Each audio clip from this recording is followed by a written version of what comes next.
สวัสดีมื้อนี้เป็นอีกมื้อสันวันดีพวกเราจะพาไปเบิ่งบรรยากาศแขวงคำมวนเนาะโดยเฉพาะเมืองนากายเมืองนากายเมืองคุณคำหรือว่าถ้ำกล่องล้อเนาะแต่ว่ามื้อนี้พวกเราจะไปแถวเมืองนากายก่อนเนาะไปเมืองนากายแล้วพวกเราจึงสิอ้อมมาเมืองคุณคำบรรยากาศ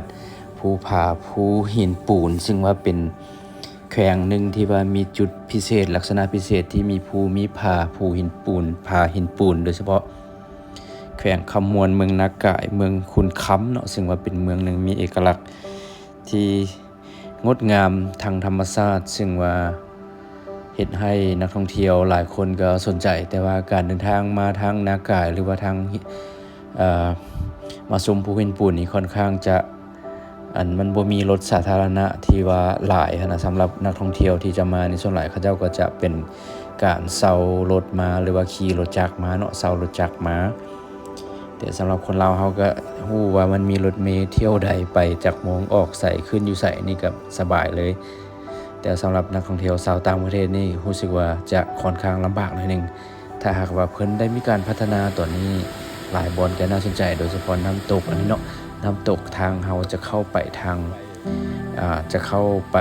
เขตนาตาลก็ซึ่งว่าเป็นเขตหนึ่งที่ว่าเป็นเขตที่ว่ามี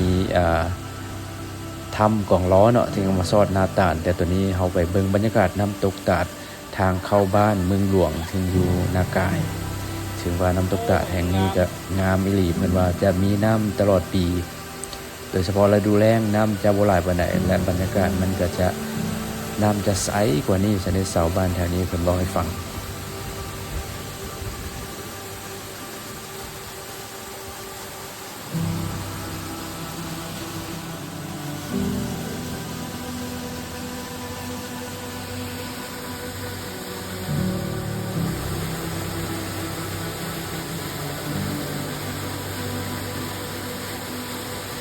น้ำตัวนี้ข้าพเจ้าก็บ่ฮู้ชื่อคือกันเพิ่นบอกว่าเป็นน้ำห้วยธรรมชาติที่ตกจากอุทยาน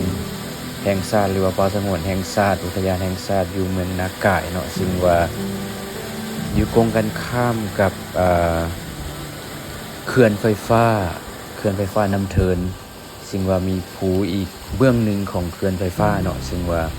ก็เป็นบรรยากาศธรรมชาติที่อุดมสมบูรณ์หลายซึ่งว่าทางเขื่อนไฟฟ้าเพิ่นได้อนุรักษ์รักษาแล้วก็เป็นเขตแหล่งผลิตน้ำต้นน้ำของเขื่อนซึ่งว่ามีหลายสายคือกันที่ว่าเป็นอุทยานอยู่ในเขตแห่งนี้เนาะแล้วก็เป็นเขตที่หนึ่งที่ว่ามีป่าไม้อุดมสมบูรณ์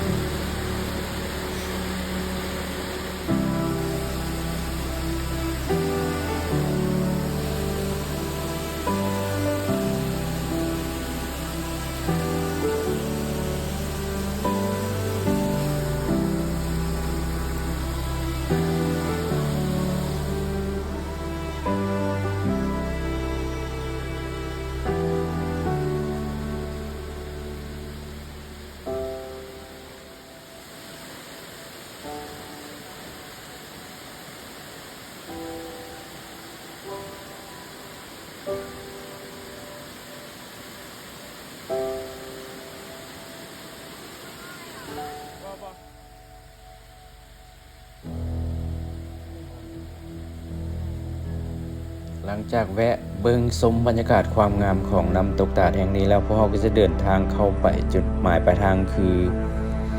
บ้านนาตาลเนาะซึ่งเป็นเขตหนึ่งที่ว่าติดต่อกับในระหว่างทางพวกเราก็จะเบิ่งสภาพหรือว่าเบิ่งบรรยากาศวิถีชีวิตของชาวบ้านก่อนจะฮอดบ้านนาตาลเนาะทุกคนหลายคนก็ใช้ชีวิตอาศัยตามแม่น้ำซึ่งว่าเป็นหลักเนาะแล้วก็บรรยากาศชาวไร่ชาวนาแถวนี้ก็ยังอุดมสมบูรณ์ส่วนหลายแถวนี้จะมีการเลี้ยงวัวเลี้ยงควายเป็นอีกอาชีพหนึ่งนอกจากเฮ็ดนาแล้วเนาะแล้วเขาเจ้าก็เป็น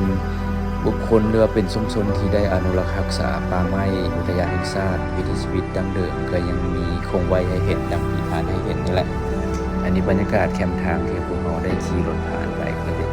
เอาบรรยากาศมาฝาก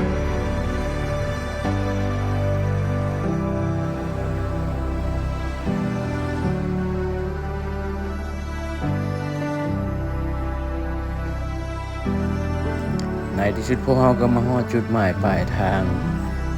รีสอร์ทกองล้อเนาะรีสอร์ทกองล้อซึ่งอยู่บ้านนาตาซึ่งเป็นรีสอร์ทแห่งเดียวที่หลายๆคน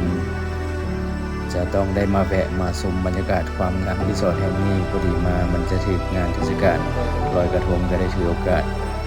มาแจมมาร่วมบรรยากาศลอยกระทงนำพระเจ้าน้อยหนึ่งแต่ว่าพอทันไปลอยกระทงเนาะก็เบิ่งบรรยากาศในรีสอร์ทรู้สึกว่าบรรยากาศดีหลายทั้งซ้ายมือจะมีผาแล้วก็มีป่าไม้ถือว่าอุดมสมบูรณ์เป็นได้อนุรักษาไว้และตกแต่งกลมกลืนกับธรรมชาติเบิ่งบรรยากาศไปนํกันเลยพ่อพี่น้อง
บรรยากาศเลิศมากห้องนอนมีบนนอนเล่นบนซูมวิว